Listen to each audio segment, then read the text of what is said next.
Hello guys, so I went to my brother's today. There's a video of his pond. It's not ideal because there's a lot of glare, but went to my brother's, did a bit of helping him move a filter about, and we went to the fish shop. And I've been after some sailfish. So it's a black fish on a black background. He's gorgeous though, that one there. I've been after some black sailfin mollies for a while. I've been thinking about them.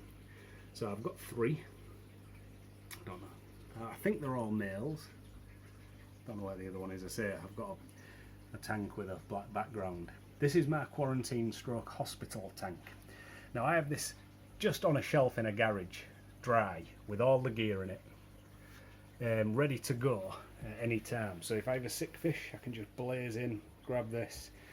Never had to for sickens, but I have this one down there. So sorry, it's just so hard to get them.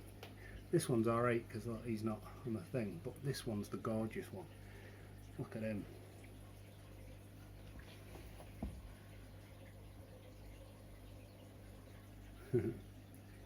But they've been in about 15 minutes.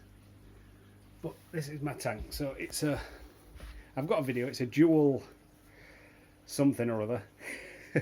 I'll put the details in the description because I'll put the link to the setup video at some point. Shows how good you are. Look at them.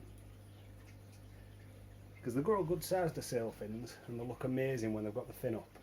I've always liked them. And obviously my big tank where they'll be going, there's a lot of other blackfish with red heads, the black ruby barbs.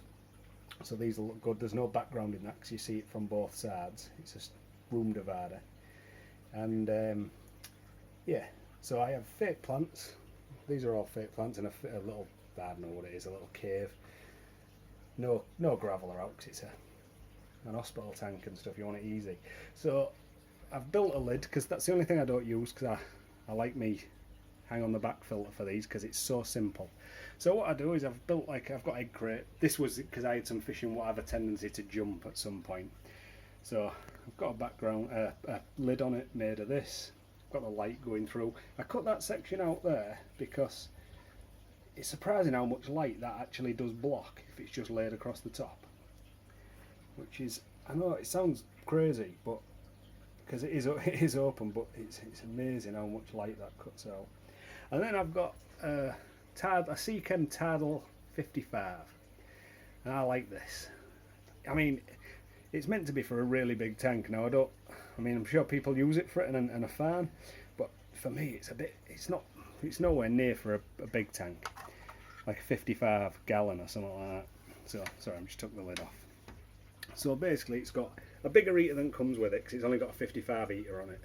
This tank comes with a 50 watt heater, and I've got 100 in there because it's about an 80 litre tank or something like that. And I've got a bag of media. Under that there's just a blue sponge, a blue coarse sponge, and then that's a bag of media out my sump.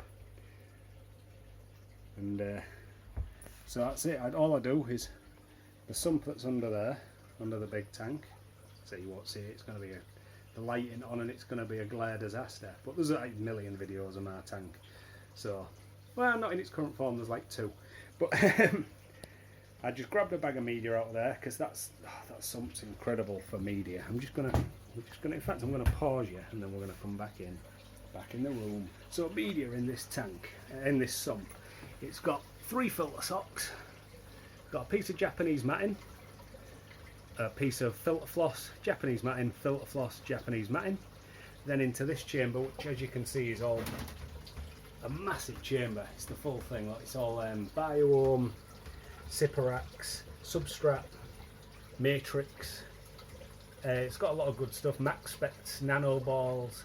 In there I've got 2 bags of, I think one's Lava Rock, one's Substrat Pro, and then there's a couple of Max Spec bricks in there.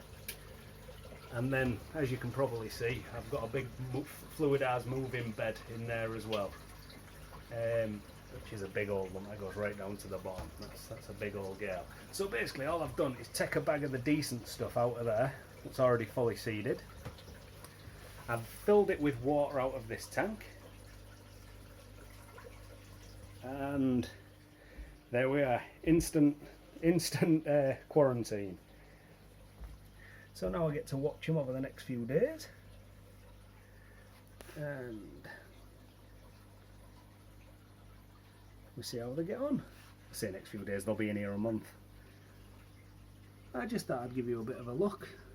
I like a sailfin molly, as I've said, and I just thought I'd give you a look. If I'm ever setting up a quarantine tank, I don't have a bare tank. All of these plants, because they're fake, you can just grab them and pull them out if you need to do anything. It's easy as that. I mean, that's right to the top of the tank, so you don't even need to get your fingers wet. You just drag that out. And same with that big one down there. It gives the fish a bit more of a, while they're in quarantine, at least it gives them some hiding places, a bit of cover to break up line of sight if they're getting pissy with each other. It's a good thing to have.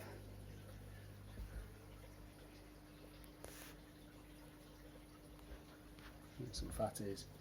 Fatty! Not too much glare. Gonna look at back fatty.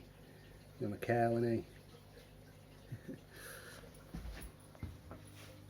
And while we're down here, this plant, what starts there, I know I show you it a lot, but it blows my mind.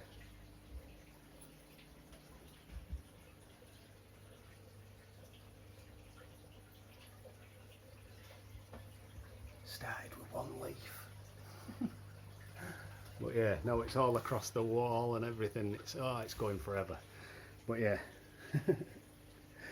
I've ordered some more plants for my big tank as well, my community. So we'll see how that goes. I've got some African ferns coming for that. And we'll see how they get on. Got to add them.